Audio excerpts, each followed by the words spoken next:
Olá, boa tarde. Câmara Notícia começando e você, claro, pode participar enviando mensagem para o nosso WhatsApp. É este número que aparece no seu vídeo. E veja também o que é destaque hoje. Presidente da Câmara, vereador Zé Carlos, pede informações sobre atendimento na área da saúde. Temos sido procurados por vários munícipes dessa região que têm reclamado muito do atendimento, tanto nas UPA como no centro de saúde, tanto do Santa Bárbara como do Jardim Rosário e também do da Vila Padancheira. Vereador Permínio Monteiro propõe a criação do Centro de Referência da Promoção da Igualdade Racial. Isso daí vem trazer a valorização da cultura negra, para saber da história do negro no nosso país, na nossa cidade. Na entrevista de hoje, nós vamos falar sobre a nova variante do coronavírus que tem assustado a população mundial. Tem ainda a previsão do tempo para o final de semana.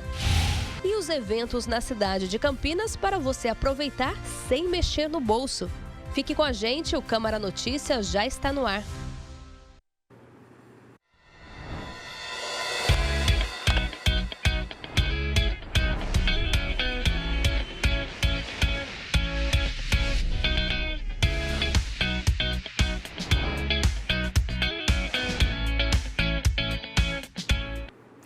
E hoje é dia de conhecer detalhes de algum bairro aqui da nossa cidade.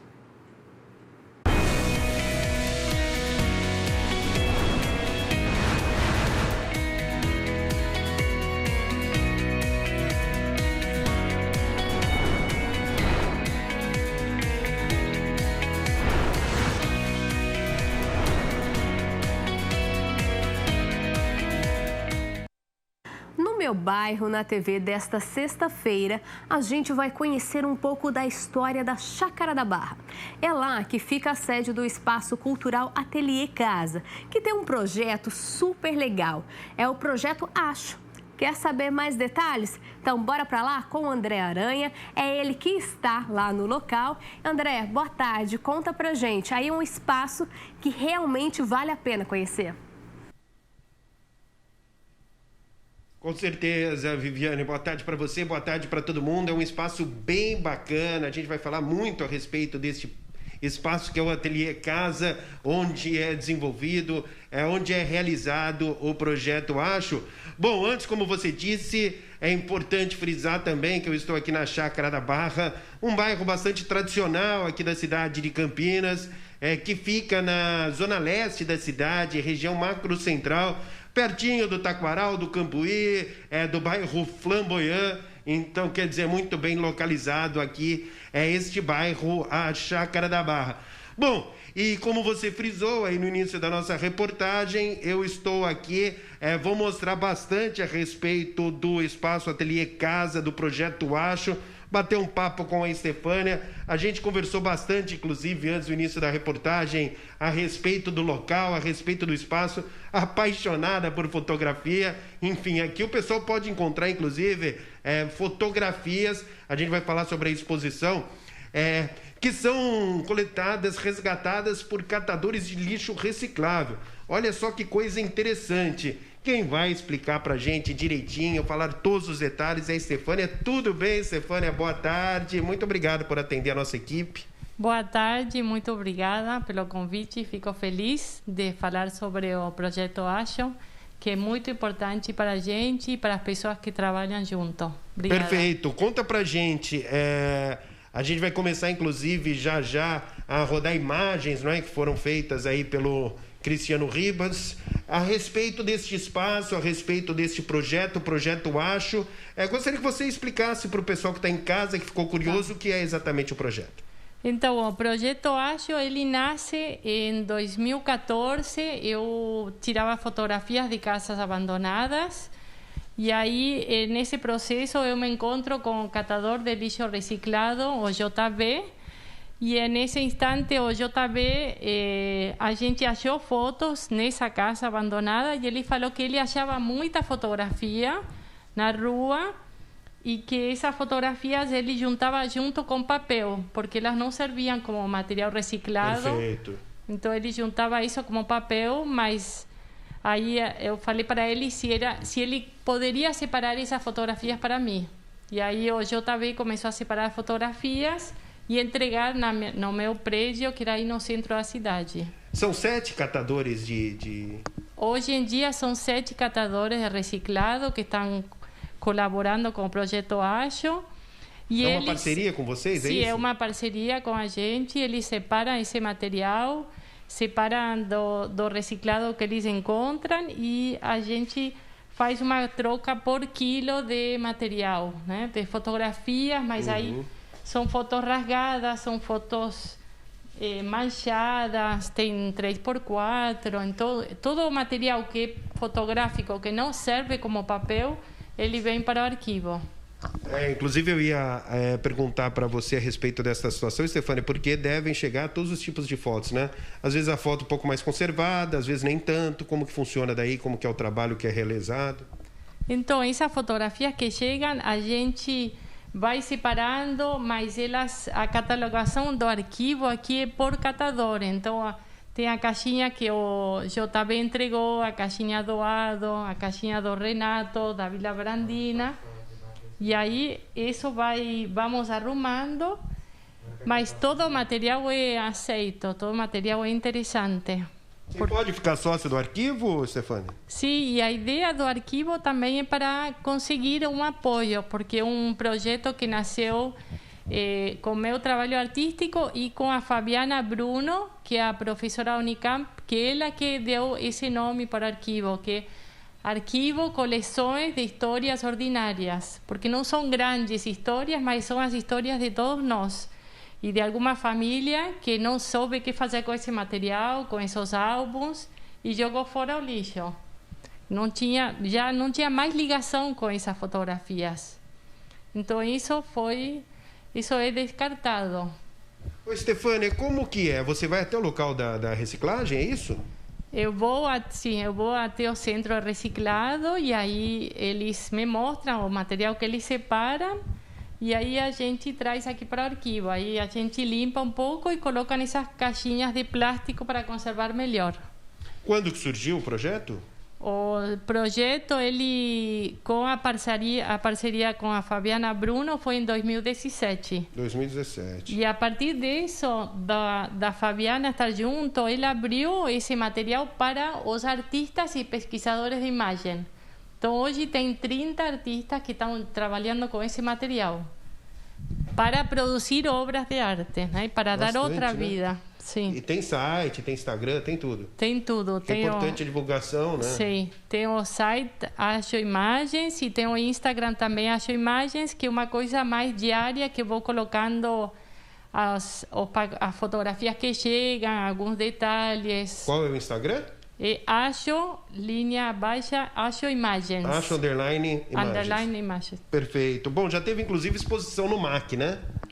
Teve uma exposição no MAC muito importante, foi muito linda, onde participaram mais de 14 artistas. Que legal! E cada um tinha um trabalho também, sempre a partir disso, né? Que são os restos e são o que a gente chama de fotografias órfãs, porque são fotografias que não têm mais vínculo, perderam a ligação emocional da imagem. Então, ela é uma fotografia que precisa ser adotada para ter uma nova vida.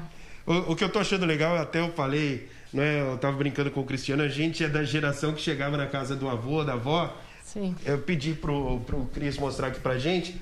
E tem esse tipo de moldura, né? Era super comum, né? Hoje, infelizmente, não é mais. Então, é interessante, é curioso, né? Chegar e ver esse tipo de imagem. Na casa dos meus avós, sempre tinha essas fotos, esses álbuns, né? Sim. Que o pessoal colocava as fotografias. Então, resgata um pouquinho da história também, né, Stefânia? Sim, resgata a história de Campinas, a história de outras cidades. Tem muito material também de pessoas que saem de viagem pelo mundo inteiro e registram e colocam todos os detalhes da viagem com mapas. Isso aqui tem uma doação muito grande. Um menino da Unicamp, que a avó morreu, e ele deixou esses aqui, sim. E ele deixou todos os avós que tinha feito com muito carinho, mas ele não tinha como guardar, então esses álbuns vieram aqui para o arquivo, com todas as memórias e as descrições de cada coisa que ela viu na viagem. Que bacana. Então, eu tô vendo bastante foto 3x4 também, né? Sim. Tem fotos 3x4 e essas aqui, essas fotos inclusive eu fiz... São todas fotos que estavam descartadas. Sim, descartadas. E essas são de guardinhas de Campinas. Caraca, que legal. Então, e aqui atrás algumas dá para ver o nome, mas a gente procura não dar uma nova identidade. Então não é que vamos pegar uma fotografia para ir correndo atrás dessa pessoa. Ou... Não é essa a ideia. Não, a intenção não é essa a ideia. Que deixe claro isso também, né? A intenção é dar uma nova sobrevivência, uma nova história, fazer ligações entre uma imagem e outra. Então é mais isso aí. E... Bom, as pessoas podem doar também? Como Sim, funciona? Ou não? É só o que os catadores de reciclar acham nos lixos, na rua? É isso. Agora as podem pessoas doar. estão doando. Tá. E é importante porque tem, por exemplo, esse aqui é material de um fotógrafo de Campinas, o Jairson Sanches, e a irmã dele trouxe as fotografias aqui para o arquivo. E já tem muitas artistas trabalhando com esse material. Então, um material muito rico, mas que ele precisa de outros horizontes, outros mundos. Aqui tem muita coisa aqui, Viviane, bastante coisa antiga, né? Por exemplo, olha só, isso aqui é uma filmadora. Você não vai saber o ano que é isso, né? Não, você fala, não nossa, sei. mas é bem antigo, né? Muito antigo. Olha, rapaz. Isso também é um artista de Campinas que ele trouxe para a gente. Que também essas filmadoras, às vezes vem um artista e ele fala, eu vou consertar e eu vou fazer um filme usando essa filmadora, que hoje em dia também se usa muito, né? A coisa de usar câmeras analógicas, sair do digital. Sem dúvida. E acho que a importância do arquivo é que essa fotografia já não vai ter mais, porque com o digital... Ninguém mais imprime, não tem álbuns. Não revela mais foto, Não revela. Então, essas seriam como as últimas fotos que ficaram. É raro, né? O pessoal... Sim. E eu não sei nem se tem mais, não é? Antes era a coisa mais comum do mundo. Ir em shopping, tinha filme de 12, de 24 e de 36, né? Aí você tirava as fotos tal, e depois de uma semana ia no shopping, no centro da cidade... E revelava, isso aí não tem mais, então é bem por aí. Me diga uma coisa, dia 18 vai ter algo muito importante, né? Sim, dia 18 vai ser o primeiro ciclo arte, que é uma proposta que eu estou fazendo como artista de juntar o pessoal, vir aqui no ateliê e a gente vai sair de bike visitando o ateliê de bike. Que isso, hein? É um circuito de bike de 8 quilômetros. Então, aqui vamos sair de Chácara da Barra, vamos para o centro e voltamos aqui. E aí a gente vai parar e vai visitar ateliês de artistas. Tá. Então, estão todos super convidados. Tomara que alguém se anime a pedalar junto com a gente. Aí é só procurar vocês aqui. Sim. Aliás, certamente o pessoal em casa está perguntando, né? Como que faz para visitar aqui? Tem que ter agendamento por conta da pandemia? Sim, o ideal se é fazer agendamento. Podem fazer via o Instagram, Ateliê Casa Campinas, ou via @imagens. Se quiserem conhecer o arquivo, se quiserem trazer material para doar, vão ficar super felizes. E vamos cuidar bem de suas coisas, podem ficar tranquilos. É isso aí, Stefânia. Mais alguma coisa que você queira falar? Aproveitar o espaço aqui na TV Câmara Campinas, no jornal Câmara Notícia. Bom, fico muito feliz que vocês estão aqui. Muito obrigada, André, por estar aqui. E é isso, temos um espaço cultural que é o Ateliê Casa. Espero que venham visitar, que venham ver as exposições. E a ideia é isso, agitar a área cultural da cidade, fazer esse circuito de bike, introduzir mais a bicisendas na cidade e ter mais uma mobilidade melhor, né? Para todos. Com certeza. Bairro que é tudo de bom também, né? Sim. Então, une o útil ao agradável. Muito obrigado por atender a nossa reportagem, conversar ao vivo conosco e falar a respeito desse espaço realmente muito bacana. O espaço que resgata aí muita coisa. Valeu, muito obrigado. Tá bom, obrigada. Muito obrigada. Então tá bom, é um espaço bem legal aqui no bairro Chácara da Barra, em Campinas, portanto, Viviane Novaes, vale a pena conhecer. Vem pra cá você também. Com certeza, André, vou marcar uma visita sim, muito legal, o espaço todo no bairro e esse projeto ainda resgatando a história de muita gente aqui da cidade. Muito obrigada pela sua participação aqui ao vivo. E a gente continua agora falando sobre as notícias da metrópole. O que está acontecendo em Campinas e região? Você já sabe, quem traz é a Mina Abreu, que está aqui comigo. Boa tarde, Mina. A gente começa atualizando o Covid. Isso mesmo, boa tarde, Viviane, boa tarde a você aí de casa. A gente atualiza os dados da Covid-19. Primeiro no nosso país. De acordo com o Ministério da Saúde, até esta quinta-feira nós tínhamos 22.118.782 casos da doença desde o início da pandemia, com 12.910 novos casos nas últimas 24 horas. São 615.179 mortes acumuladas devido à Covid-19, com 215 registradas nas últimas 24 horas. No estado de São Paulo, são 4.441.578 casos da doença, com 154.213 óbitos. Agora nós vamos falar da região metropolitana de Campinas. Aqui em nossa região, 395.969 casos confirmados desde o início da pandemia. E Campinas, até esta quinta-feira, somava 146.556 casos. Indaiatuba, 32.548. Sumaré, 31.832. Hortolândia, 28.620. Americana, 27.741. Santa Bárbara do Oeste, 23.977. Paulínia, 16.639. Valinhos, 15.311. Itatiba, 15.145. E agora, os municípios da RMC com menos de 10 mil casos da doença. Vinhedo, na sequência aparecem Cosmópolis, Montemor, Jaguariúna, Nova Odessa, Arthur Nogueira, Santo Antônio de Posse, Engenheiro Coelho, Pedreira, Olambra e Morungaba. Quando a gente fala em óbitos, o nosso telespectador vai observar que a gente não teve muita mudança. Olha, são 11.396 e os únicos municípios que mudaram os números foram Campinas e Hortolândia. Campinas soma agora 4.613 óbitos e a gente lembra que no caso dos óbitos nós tivemos aqui 3 vítimas fatais desde o último boletim divulgado na última segunda-feira, que foi de um homem de 77 anos, uma mulher de 84 anos e um homem de 84 anos.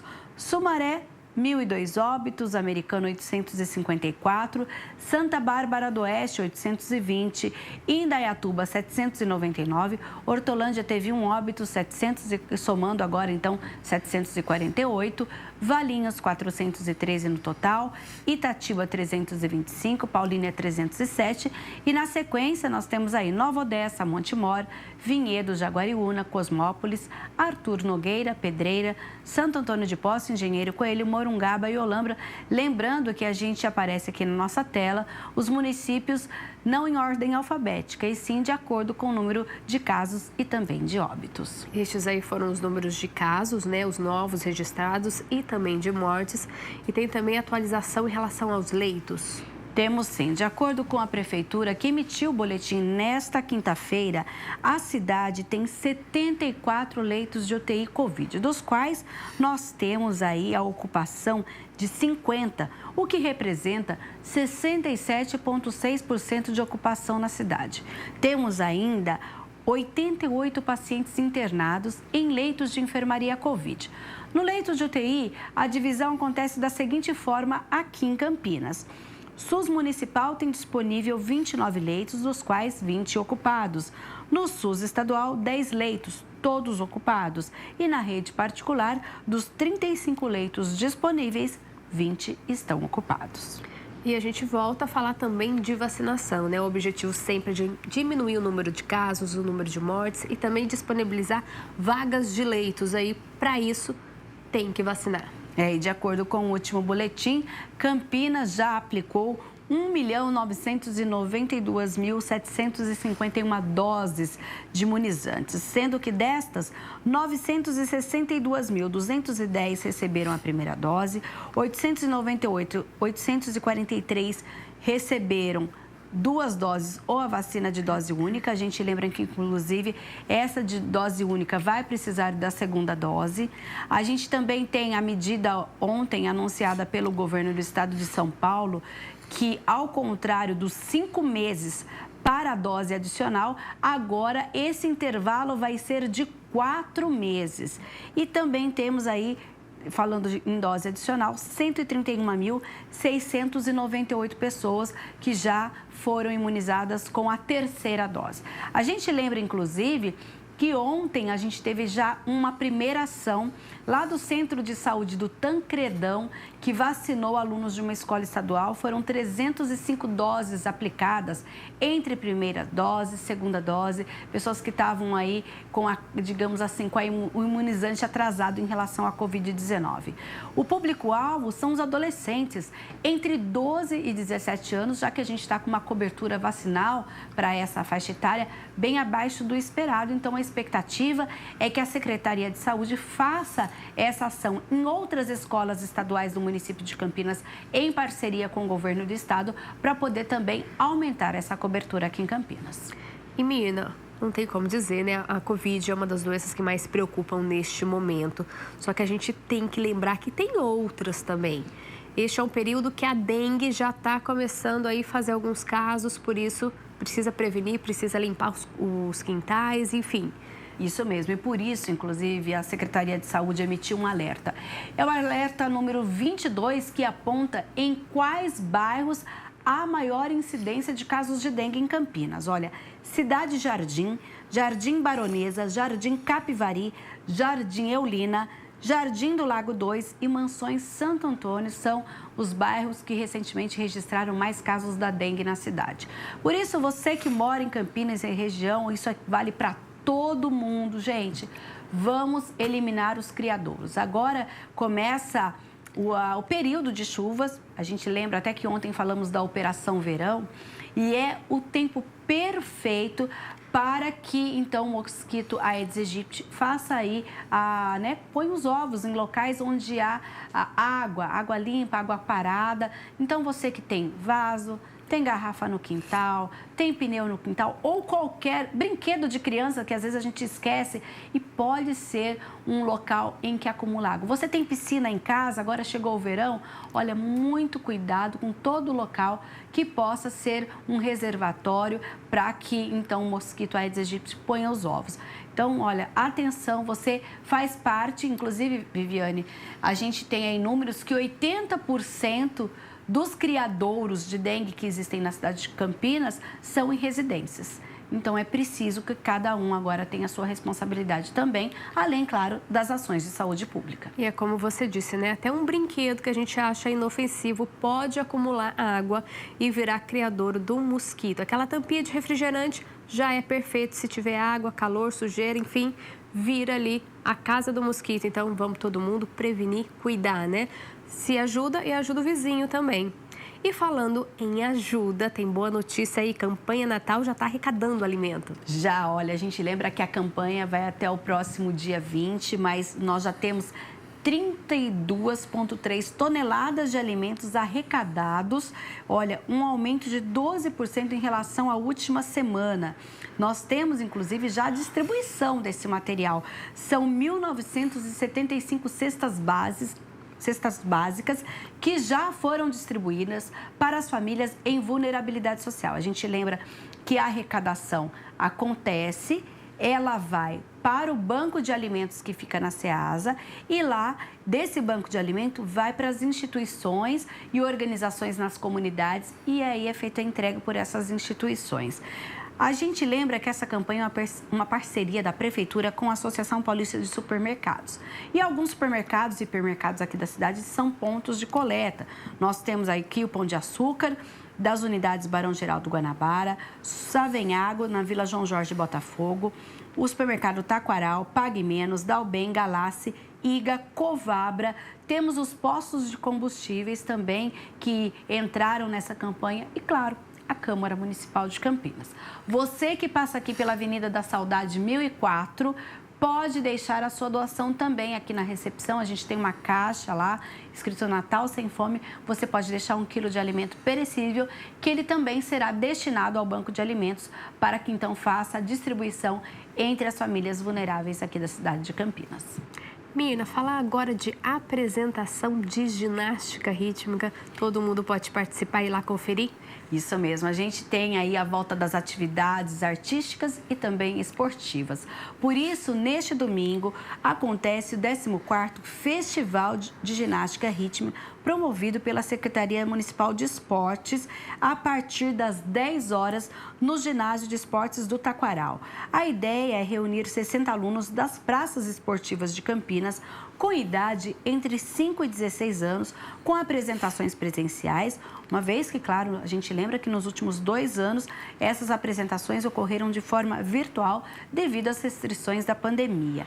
E a gente lembra que nos eventos estarão presentes alunos de Barão Geraldo, Taquaral, Galpão da Vila Lemos, Primavera. São projetos que são realizados pela Prefeitura Municipal de Campinas. Inclusive, sempre a gente passa aqui no Notícias da Metrópole quando abrem as inscrições para esses projetos. Então, você que conseguiu levar o seu filho, tem algum parente, alguém que participou durante esse ano, o festival agora mostra o que eles conseguiram treinar em 2021, uma boa oportunidade. Para quem quiser participar, conferir, é bem legal esse evento, né? Mirna, então estas foram as notícias aqui de Campinas e região, né? Sim, daqui a pouco eu volto com as notícias do Legislativo, porque tem muita coisa acontecendo na Câmara Municipal. É rapidinho, a Mirna vai continuar aqui comigo. No próximo bloco, ela traz tudo o que está acontecendo aqui na Câmara. Fique com a gente, porque tem muita informação ainda. Confira. Você fica sabendo quais projetos, indicações e requerimentos estão tramitando na Câmara. E tem ainda as vagas de emprego para Campinas. O Câmara Notícia volta em instantes.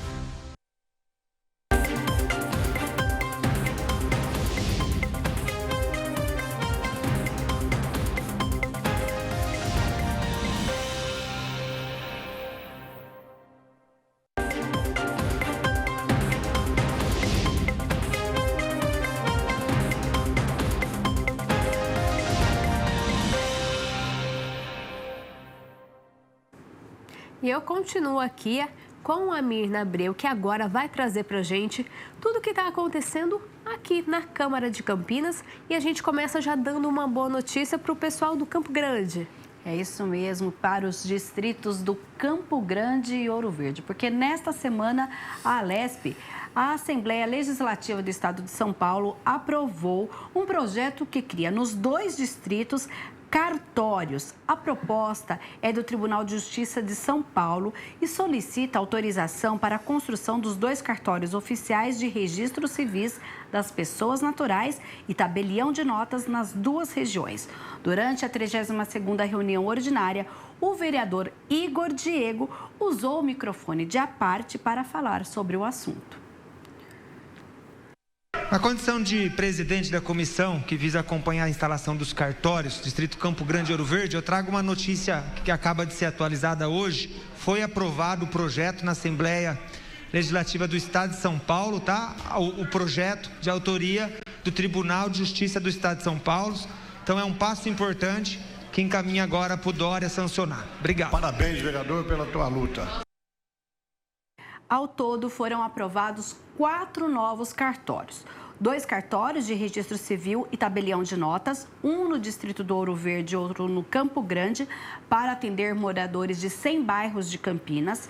Também aqui na nossa cidade ao lado, em Hortolândia, vai ter um cartório de registro de imóveis, títulos e documentos e registro de pessoa jurídica, protesto e título. E já no município de Jarinu, será um cartório de registro de imóveis, títulos e documentos e registro de pessoa jurídica, protesto e títulos. Então, nessa votação, Viviane, foram os 4 cartórios e, claro, essa demanda do cartório, dos 2 cartórios lá nos distritos, é uma demanda antiga, por isso que a Câmara de Campinas tem uma comissão de representação na qual o vereador Igor Diego, ele está encabeçando esse acompanhamento justamente para cada passo, cada coisa que foi sendo feita, ele vai passando aqui, vai acompanhando o legislativo, sempre nos assuntos de interesse da sociedade. E todo esse andamento a gente mostra aqui no Câmara Notícia, né? E, Mina, quem acompanha o trabalho dos parlamentares sabe que eles atuam em diversas áreas, né? Tá aí o Igor Diego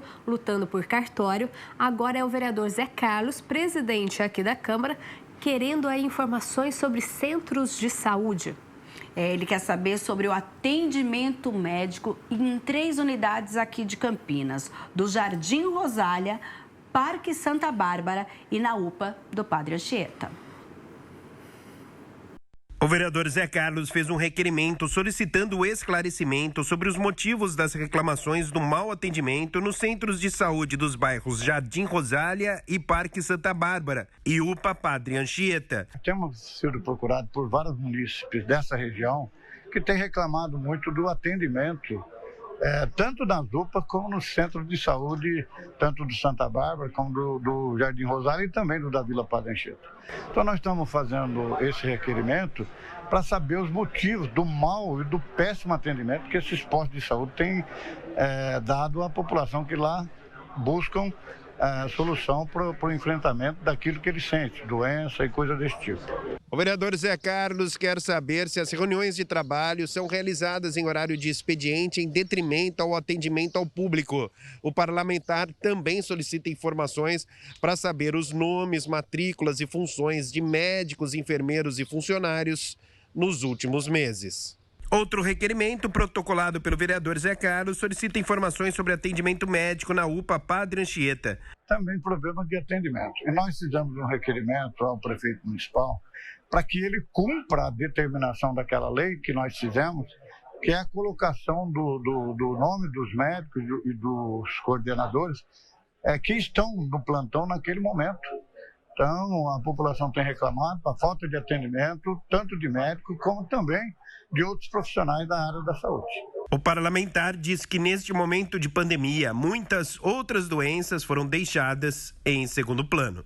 E agora que deu um arrefecimento na condição dessa pandemia, e a população busca informações daqueles tratamentos que são mais duradouros nesse centro de saúde e também na UPA, e não tem tido um atendimento adequado da maneira que eles merecem ser atendidos. E a gente continua falando de ação parlamentar, porque o vereador Carmo Luiz recebeu um abaixo-assinado dos moradores da Ilha do Lago para realizar manutenção no bairro. O repórter André Aranha foi lá e ouviu os moradores. Confira no Câmara nas Ruas.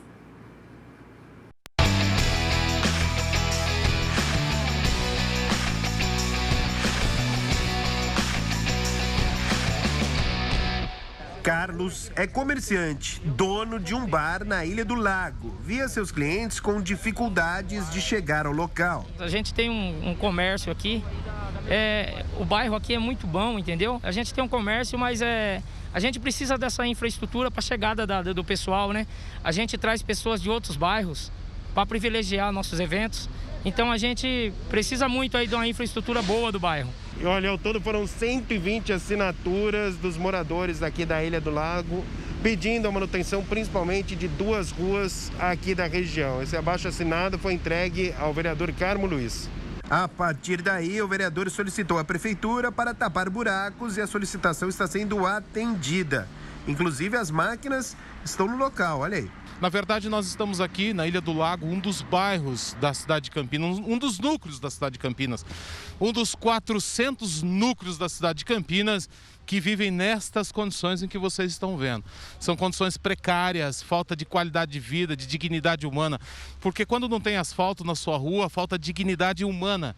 A casa fica suja, a roupa fica suja, tudo fica sujo.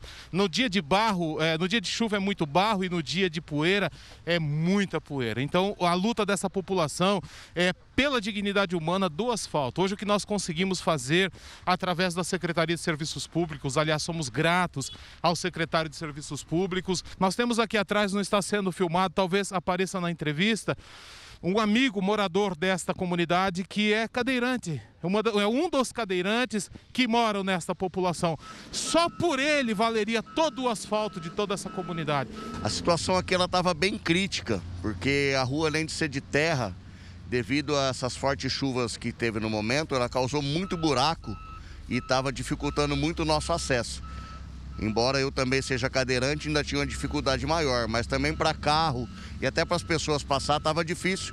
E quando chovia, tinha algumas casas que ficam lá na parte de baixo que estavam sendo inundadas pela lama e pela água. Então a gente procurou aí o gabinete do senhor Carmo Luiz, vereador, e juntamente com a sua equipe, com baixo assinado de 120 assinaturas, eles de prontidão vieram aí dar uma atenção para a gente e fazer essa melhoria. A gente fez o pedido, né, para o vereador Carmo Luiz, e aí ele trouxe as máquinas, né, tá com a equipe dele aqui, tampando os buracos, porque tava, para quem tem carro, estava estragando os carros lá na entrada, né, tem muito buraco. E primeiro Deus, depois ele, né? Que está aqui, né? Fazendo esse trabalho muito bacana para a gente. E eu só tenho que agradecer. A situação aqui é o seguinte, a gente sempre pleiteia melhorias para o bairro, entendeu? A gente quer agradecer aí ao vereador Carmo pela solicitação que a gente fez. Tem poucos dias, 10 dias que a gente fez esse abaixo-assinato. E graças a Deus ele já conseguiu atender a gente aqui.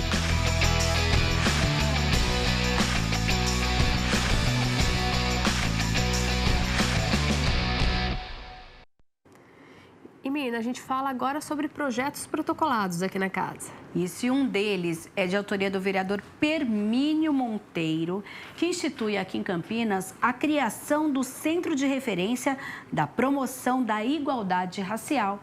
Confira. O vereador Permínio Monteiro propõe a criação do Centro de Referência da Promoção da Igualdade Racial na cidade. Pois é, a ideia é criar e estabelecer um local de convergência de serviços destinados à população negra e população em geral, como, por exemplo, cursos e oficinas para a formação artística. Além de debates e exposições voltadas para a história e identidade negra, divulgar a contribuição dos afrodescendentes para o desenvolvimento de Campinas, estimular o estudo dos hábitos e dos costumes afrodescendentes. Esse projeto é um centro onde será atendida as pessoas afrodescendentes, mas todos os cidadãos de Campinas também poderá frequentar. Isso daí vem trazer a valorização da cultura negra, para saber da história do negro no nosso país, na nossa cidade. A finalidade também é um espaço de referência para estudos sobre afrodescendentes em Campinas e servir como centro de referência para a expressão e para a manifestação cultural do povo negro e dos afrodescendentes. Mina, também teve comissão se reunindo, né? Ontem à tarde foi a de Meio Ambiente. A de Meio Ambiente, ela se reuniu lá na sala da presidência e ela discutiu, vários temas. A gente lembra que essa comissão é presidida pelo vereador Luiz Rossini, que é líder de governo aqui no Legislativo. Nesta reunião da Comissão Permanente de Meio Ambiente, a pauta foi o parecer favorável do presidente da Câmara de Campinas, o vereador Zé Carlos, a um projeto de lei que tramita na casa. Que propõe prorrogar o prazo para que as pessoas que queiram fazer a regularização dos seus imóveis possam fazer até o prazo final de vigência da lei. A lei de regularização de construções clandestinas, que é de 2019, ela previu previu 4 anos para as pessoas que têm imóveis irregulares, que fez um puxadinho, construiu alguma coisa tal, para que ela pudesse se regularizar. E a lei ela deu um desconto de 50% das multas para os 2 primeiros anos, né, para estimular que as pessoas buscassem a regularização. Só que coincidiu com a pandemia, um ano que trouxe dificuldades econômicas para muita gente. Então, esse objetivo, muita gente estava querendo fazer, mas não o fez por conta de dificuldades financeiras e econômicas. Então, o projeto de lei ele propõe que esse prazo para desconto das multas vá até o final de vigência da lei, é mais 2 anos. O projeto teve parecer favorável também dos vereadores Paulo Gaspar e Mariana Conte, membros da comissão presentes na reunião. Agora, ele segue o processo de tramitação na Casa de Leis. Então, ele instruído pelas comissões de mérito, foi primeiro Finanças e Orçamento, Administração Pública e a Comissão de Meio Ambiente, ele já pode ser colocado na pauta. Porque é um projeto importante, porque isso permite que, inclusive, a Secretaria de Planejamento e Urbanismo possa se programar para continuar recebendo esses projetos de regularização. Mirna, então essas foram as notícias do Legislativo desta semana. Você encerra sua participação aqui, a gente te encontra na semana que vem? Sim, até segunda-feira e um bom fim de semana para você aí de casa. E você, tá procurando emprego? Calma que a gente te ajuda a encontrar uma vaga. Veja o que tem disponível aqui em Campinas.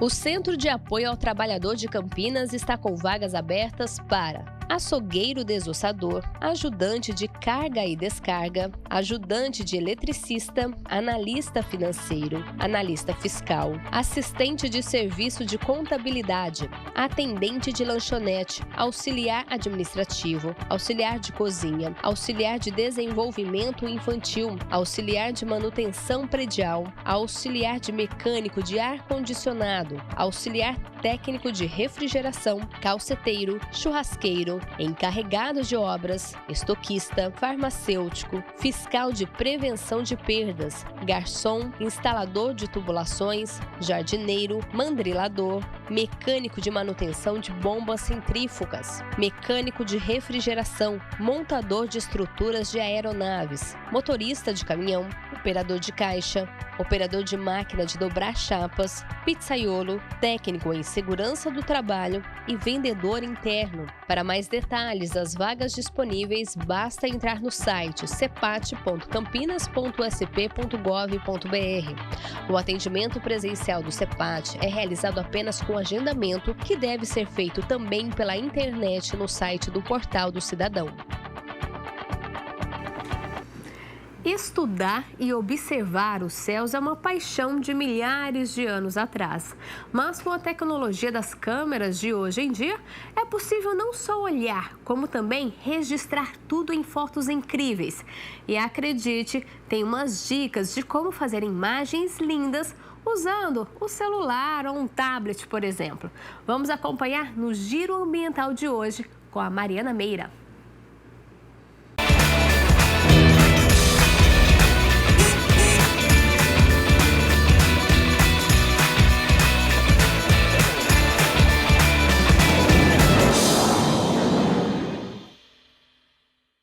Olá, seja bem-vindo, seja bem-vinda, que alegria, mais uma edição no ar. E olha só, hoje no Giro Ambiental eu vou falar de uma coisa que eu amo, que é olhar para o céu. Eu sou apaixonada por estrelas, por constelações, planetas, Via Láctea, fico olhando a Lua, toda apaixonada, sonhadora, pensando o que será que tem do lado de lá. Uma pena, só que na hora de tirar a foto pelo celular, a imagem saia bem diferente daquilo que está na janela, né? Mas tem gente apaixonada também pelos mistérios dos céus e com muita foto maravilhosa para mostrar. O fotógrafo Rafael De Favari, que é natural de São Paulo, mas atualmente mora em Campinas, é quem está por trás desses cliques inacreditáveis que estão aparecendo aí na tela para você. São de cair o queixo, mas não só desses cliques, das histórias que estão por trás dessas fotos também. E como, além de astronomia, sou apaixonada por ouvir histórias também, fiz questão de trazer o Rafael aqui nos estúdios da TV Câmara Campinas, ainda de forma remota, devido à pandemia, porque eu quero saber mais sobre essas fotos que são maravilhosas. Rafael, primeiramente, quem é este astrofotógrafo que eu estou recebendo aqui no Giro Ambiental? Por favor, se apresente. Seja bem-vindo ao Giro Ambiental. Eu fico realmente contente em saber que as fotos são para vocês, né? Então, se as pessoas estão gostando do trabalho, eu fico feliz em continuar seguindo e tirando cada vez mais fotos aí para apresentar um pouquinho desse universo literalmente, né, que nem sempre passa, que quase sempre passa desapercebido aos nossos olhos ali, né? Eles estão sempre acima das nossas cabeças aqui, mas a gente quase nunca para olhar, né?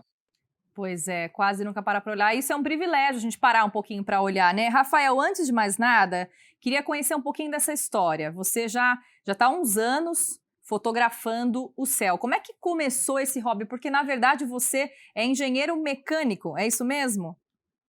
Isso, exatamente. Eu sou engenheiro mecânico.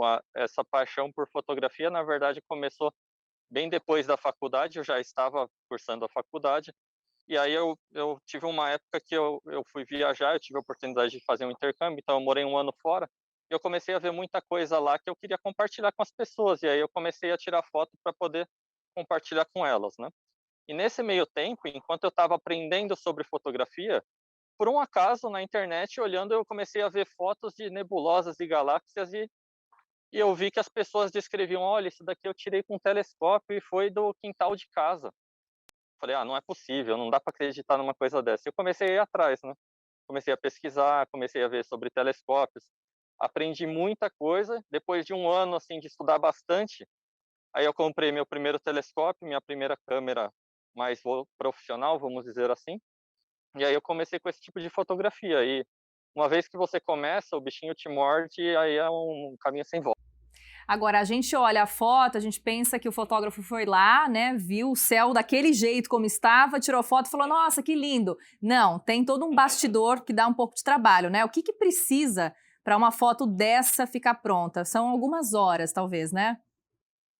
Sim, existem alguns tipos diferentes de fotografias, né? São 3 principais diferentes tipos que a gente costuma dividir na astrofotografia. Uma de campo aberto, que seria mais ou menos fotos do céu noturno, da Via Láctea. Então, quando você vê aquela paisagem bonita com aquela faixa branca ali no meio, então esse tipo de fotografia você tira com câmeras convencionais, tá? Você não precisa de telescópio e você precisa ficar registrando a imagem durante um certo tempo. Então, a fotografia tem que ter ali uns 30 segundos, 1 minuto de tempo de exposição e tem que ser num céu excelente, né? De dentro da cidade, infelizmente está ficando cada vez mais difícil de tirar esse tipo de fotografia, porque as luzes dos postes e as luzes das cidades ofuscam os objetos mais tênues, né? Então a Via Láctea ela tem um brilho muito fraco.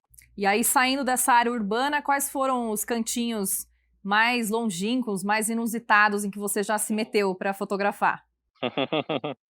Olha, um lugar muito bom que eu fui algumas vezes já, pretendo voltar também, é na Chapada dos Veadeiros, ali ao norte de Brasília, né?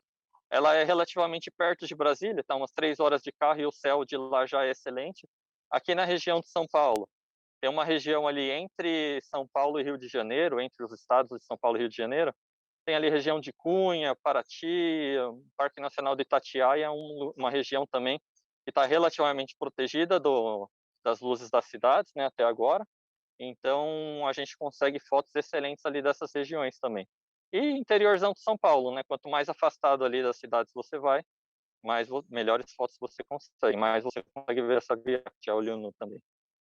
E você, Rafael, também já teve fotos suas divulgadas pela NASA, né? É isso mesmo?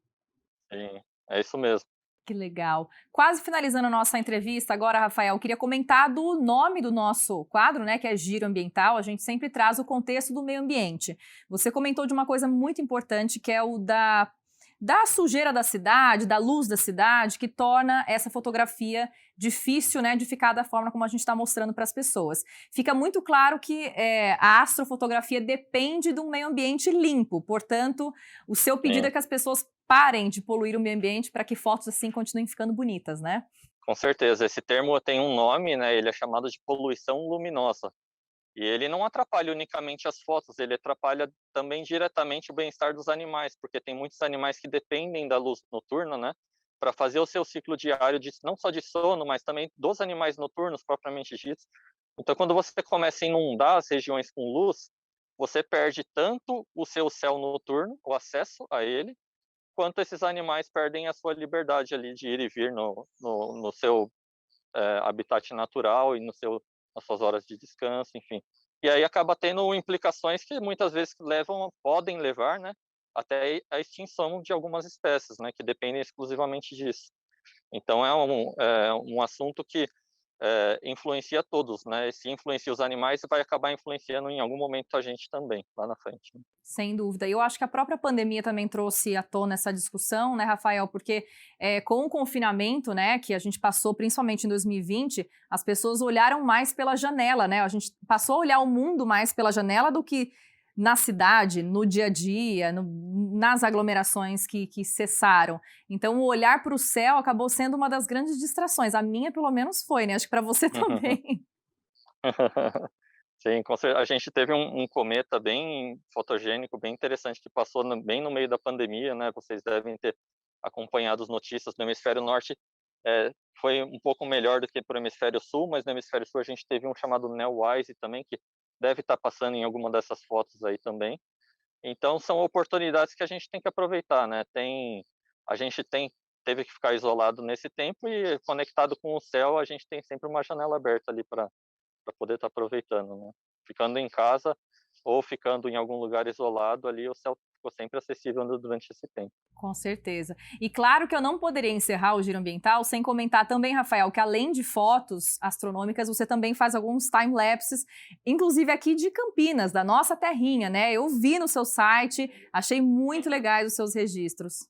Isso mesmo. Então, assim, a paixão vem primeiro pela foto, né? A astrofotografia, ela é uma das vertentes da fotografia.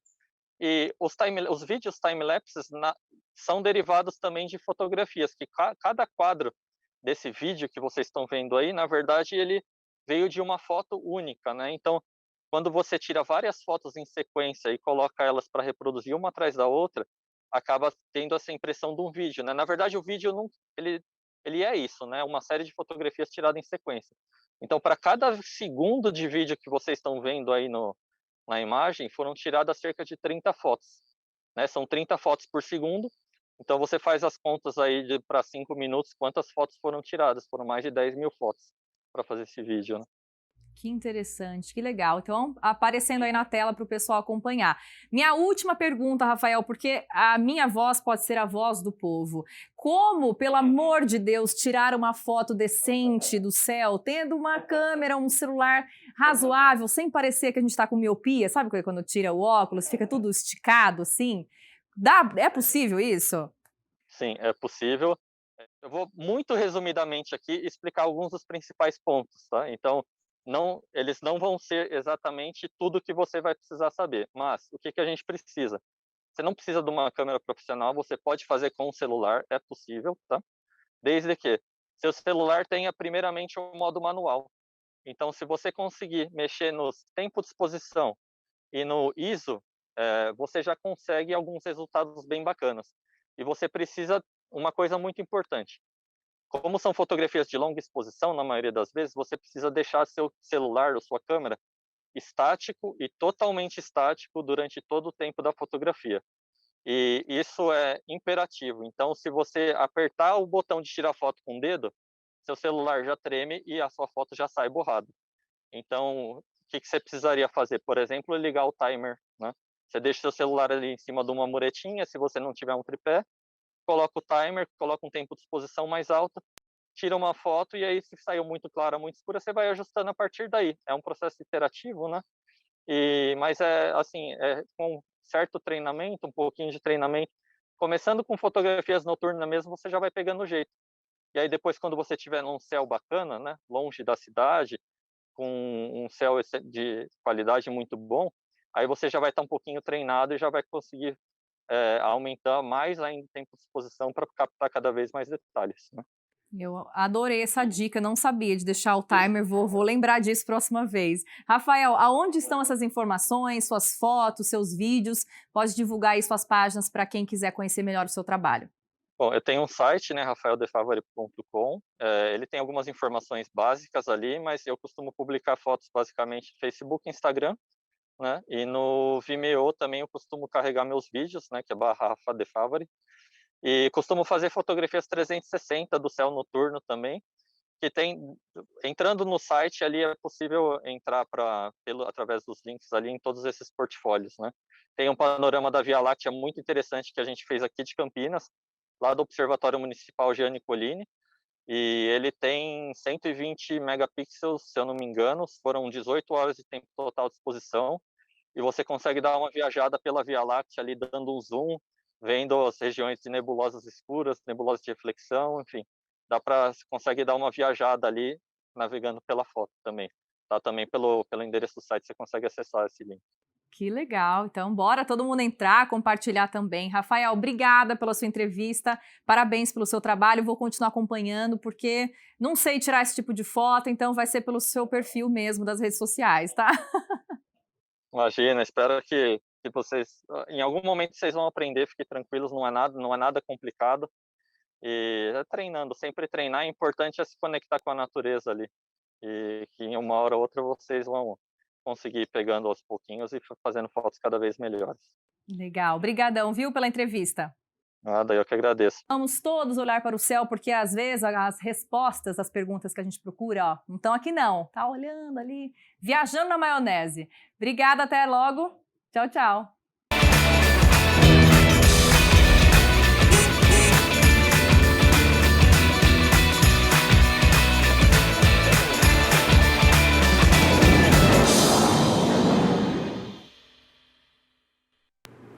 Último intervalo aqui no Câmara Notícia, não saia daí, porque a seguir você vai ver. No último bloco do Câmara Notícia, a gente te conta como fica o tempo para o final de semana. E traz também a programação gratuita. Dá para se divertir sem gastar nada. É já já.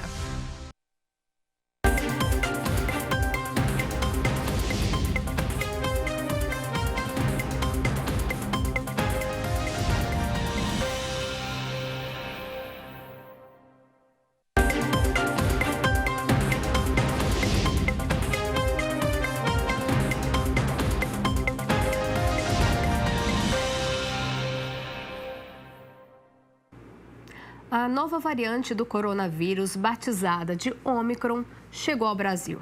E isso tem preocupado não só nós brasileiros, como também o mundo todo. Por isso, para entender melhor o que tudo isso significa, eu converso agora com o Dr. Luiz Nali, ele que é biólogo, virologista e que tem estudado o novo coronavírus. A gente vai bater esse papo por causa da pandemia, sim, de maneira online. E antes da gente começar, muito obrigada por falar aqui e tirar todas as nossas dúvidas. Eu que agradeço a oportunidade para conversar um pouquinho sobre esse importante problema que estamos enfrentando. Para começar, né? Quando a gente acha que a pandemia está começando a ficar controlada, de repente vem essa notícia, uma nova variante. Isso assusta? O que isso significa, doutor? Uma nova variante significa que nós temos um vírus que é diferente, né, do que nós temos anteriormente, que não foi descrito. Esse vírus ele é diferente, né? Essa nova variante ela apresenta mais de 30 mutações na chamada proteína S, que é a proteína que o vírus utiliza para se comunicar com as nossas células e entrar, né, nas células e causar todo o dano, né? Essa nova variante ela tem uma capacidade de transmissão maior, os dados são todos muito recentes, a gente está descobrindo tudo agora, mas o que tudo indica é que ela tem um potencial de transmissão maior. E isso pode, né, representar uma preocupação em virtude de que a gente pode voltar a ter um aumento do número de casos, uma vez que a gente está descobrindo como que vai ser o comportamento dessa da disseminação dessa variante na população. Até pegando o gancho na sua resposta, doutor, a OMS, a Organização Mundial de Saúde, classificou a Ômicron como uma variante de preocupação. É por causa disso, né? Mais de 50 mutações na estrutura. Isso não tinha acontecido até então, com as demais variantes? Exatamente, né? A variante de preocupação é uma daquelas variantes que apresentam uma capacidade muito maior de transmissão ou de condições de causar casos mais graves, né? Sintomas um pouco mais severos.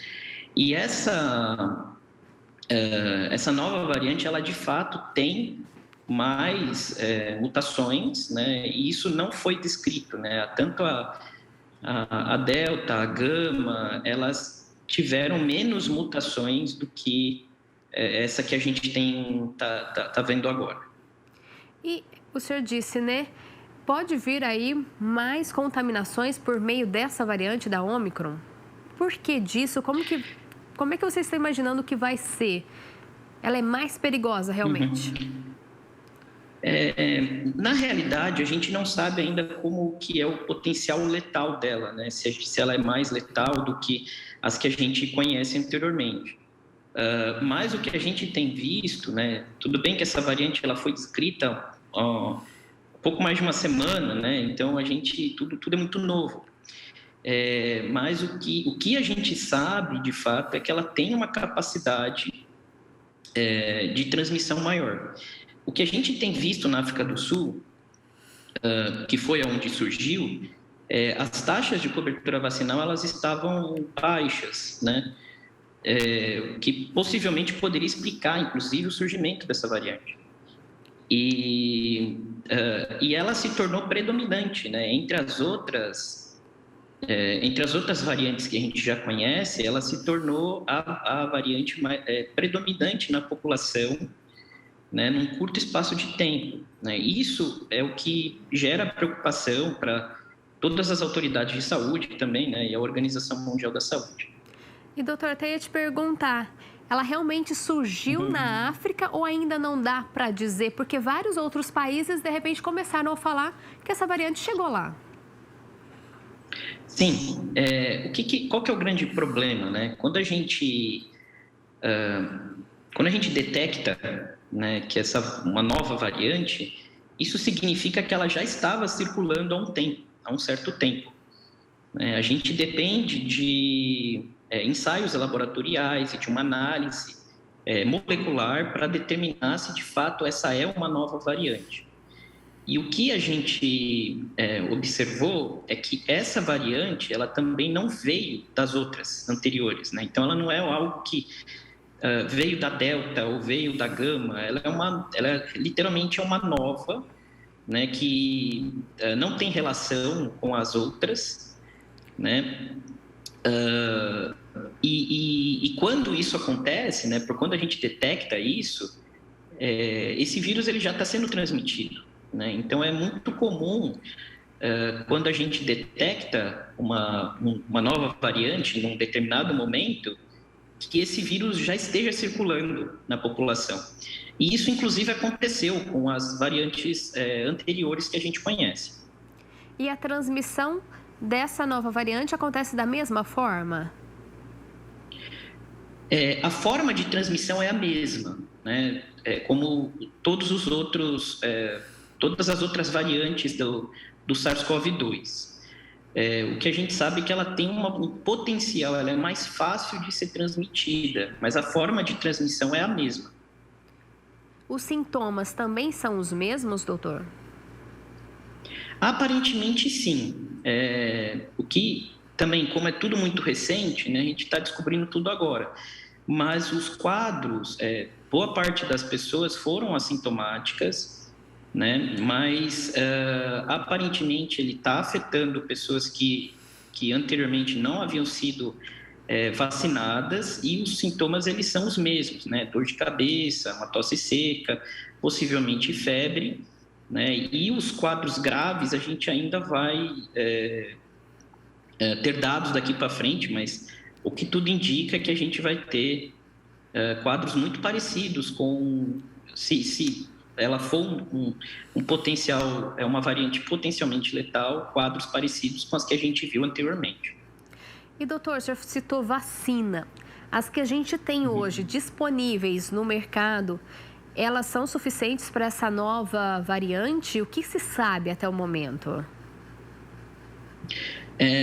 O que a gente tem, assim, em geral, é que toda infecção viral, a melhor forma da gente controlar é por vacina.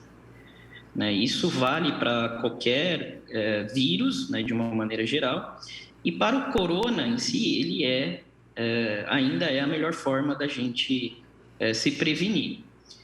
O que a gente tem hoje, principalmente as que estão sendo utilizadas no Brasil, a gente tem ainda poucos dados para saber se essa variante é capaz de escapar do sistema imunológico treinado com essas vacinas que a gente tem. A gente ainda não tem dados para isso. Isso é algo muito recente.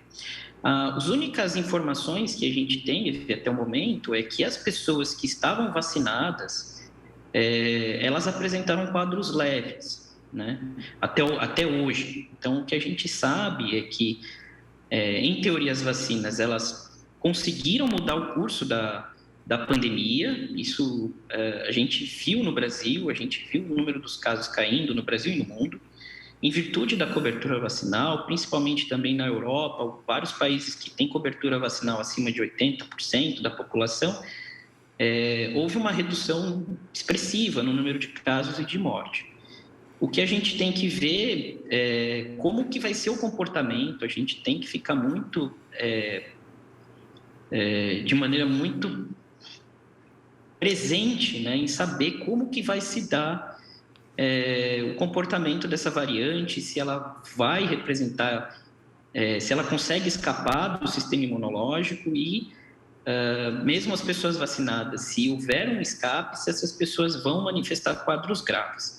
O que a gente sabe até hoje, né, até esse momento, é que as pessoas que foram vacinadas, elas desenvolveram quadros leves. Das que desenvolveram sintomas, né, a grande maioria são assintomáticos. E, doutor, para detectar aí, o teste para detectar essa nova variante é o mesmo das demais? O indicado sempre é o PCR? Como que é? Como que estão detectando? Como estão sendo esses testes? Esses testes, a grande maioria dos testes de PCR são ensaios onde a gente busca, né, o material nucleico desse vírus. A grande maioria, né, os últimos artigos que foram descritos, a grande maioria dos testes que a gente usa são capazes de detectar essa variante, assim como todas as outras. Muitas vezes eles não são de maneira específica. Então, a gente talvez não consiga detectar imediatamente se esse é um caso de uma variante. Esses testes específicos para as variantes, eles estão sendo desenvolvidos e logo nós teremos disponíveis, né?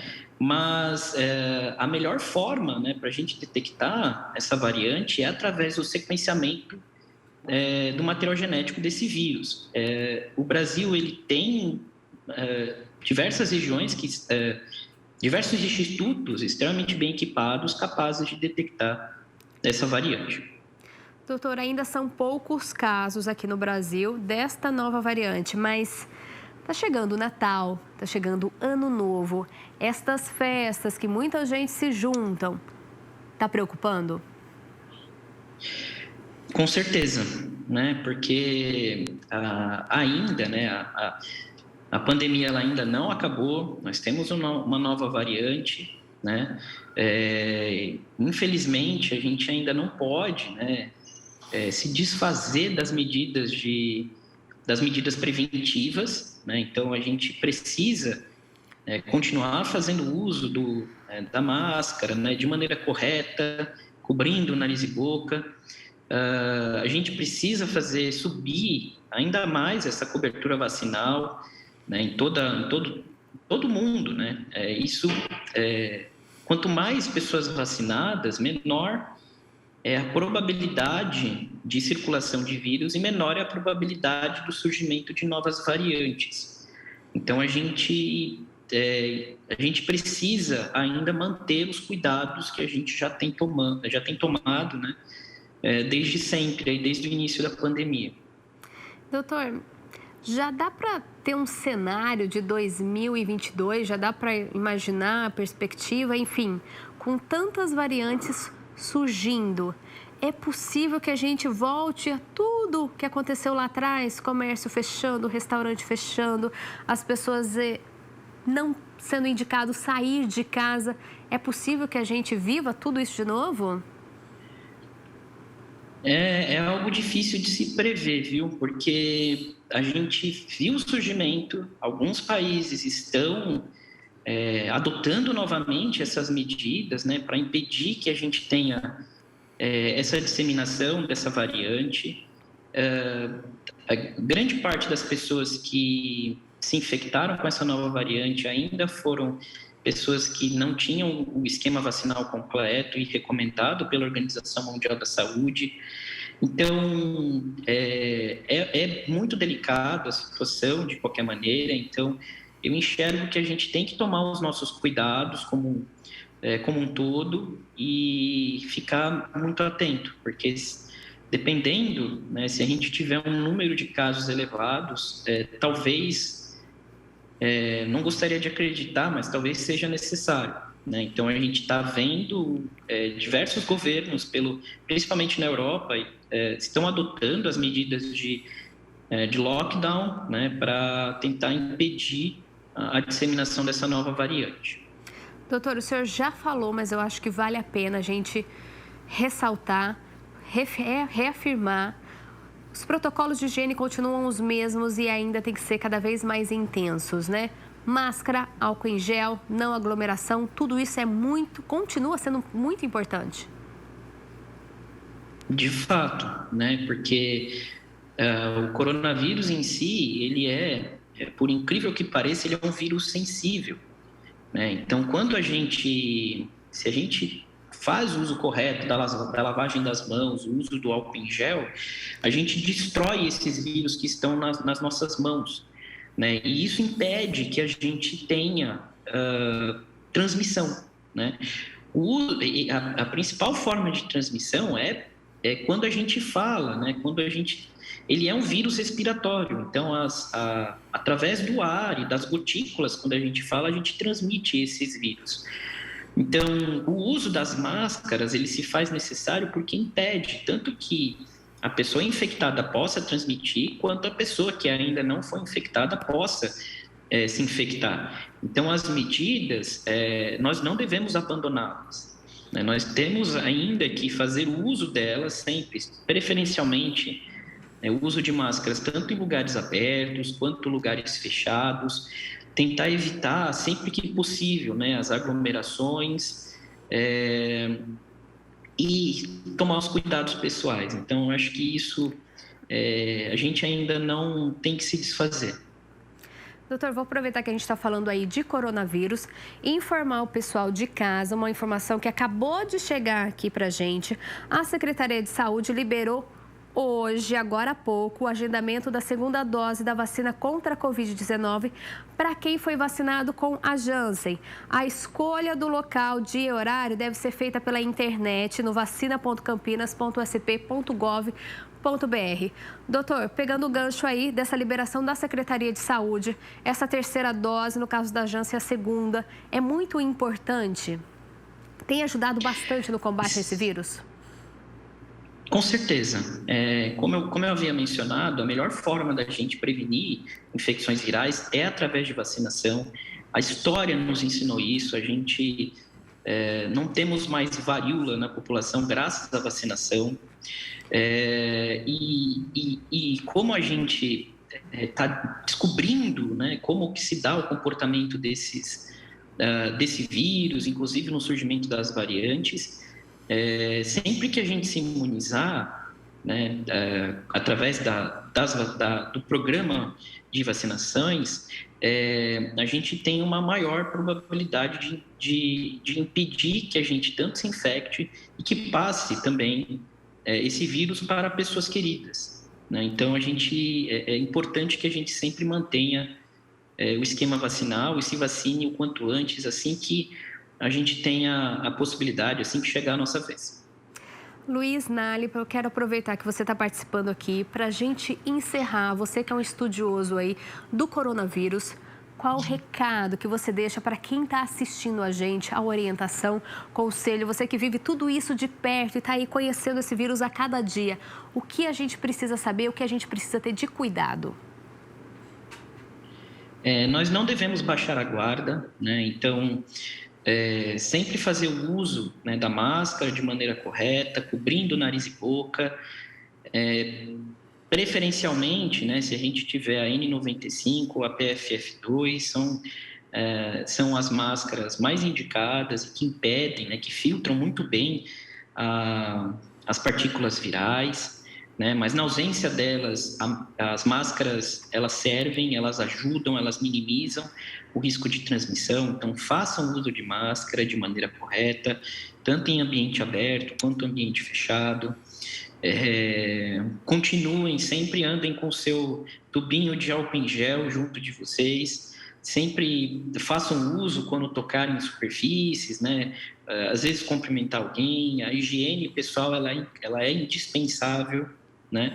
A gente pensa sempre no coronavírus, mas isso impede da gente se infectar de vários outros vírus respiratórios também, né? A lavagem das mãos sempre é muito bem-vinda também e, obviamente, vacinem-se, se puderem, né, quando antes e quando chegar a vez de todos. Então, esse é o meu recado para a população.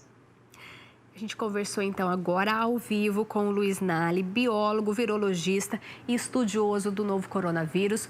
Muito obrigada por falar com a gente aqui no Câmara Notícia e tirar todas essas dúvidas, porque ficou todo mundo assustado, né? Querendo entender o que está acontecendo e pode ter certeza que esclareceu muita coisa pra gente. Eu que agradeço a oportunidade. Até mais. Até então. E a gente continua aqui tocando o Câmara Notícia, porque sextou e como fica o tempo? Calma que a gente já te fala.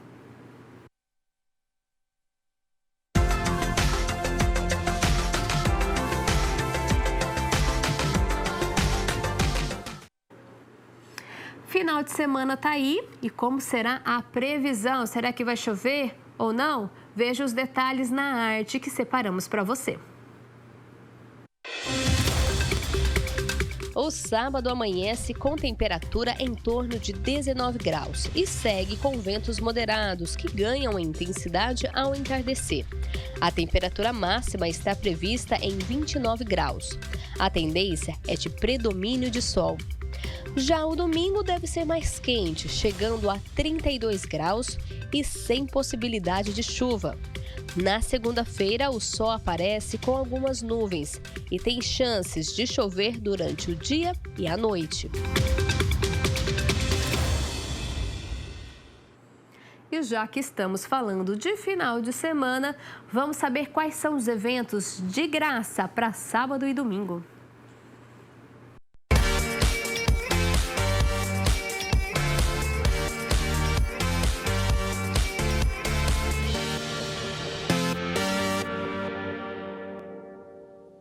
Atenção amantes de carros antigos! Chega a Campinas neste final de semana na Lagoa do Taquaral, um dos maiores eventos de carros antigos do Brasil. A Exposição Nacional de Antigomobilismo terá entrada gratuita e no encerramento do domingo às 3 da tarde, o Papai Noel vai marcar presença. Ele chega em um carro dos bombeiros de 1950. A entrada é pelos portões 5 e 7. Ao mesmo tempo da exposição de carros, ocorre também o Festival na Brasa e a Fest Beer, um festival gastronômico com cervejas artesanais, churrasco gourmet, torresmo, doces, entre outras delícias.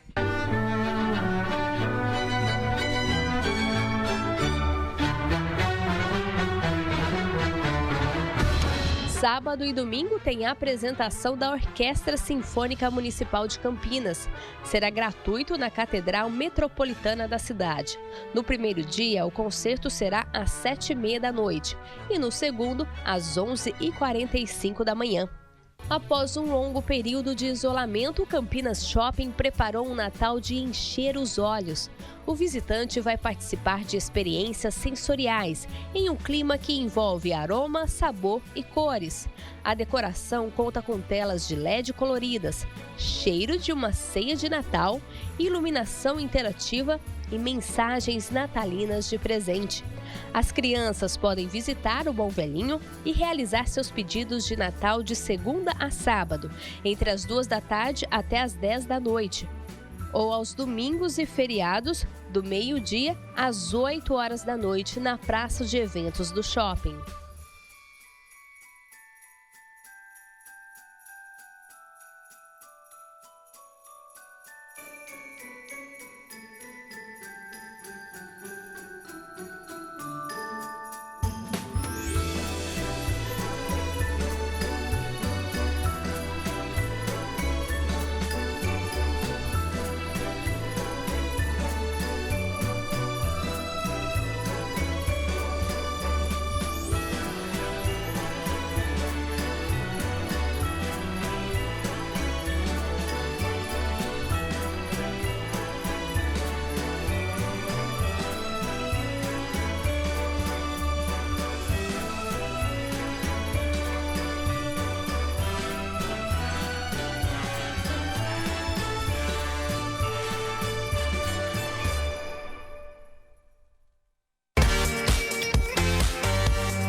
O Câmara Notícia fica por aqui. Eu agradeço a sua companhia e a audiência ao longo desta semana. E lembro que para rever tudo o que foi falado aqui, é só entrar nas nossas redes sociais. A TV Câmara Campinas está no Facebook e também no YouTube. Um bom final de semana para você. Tchau!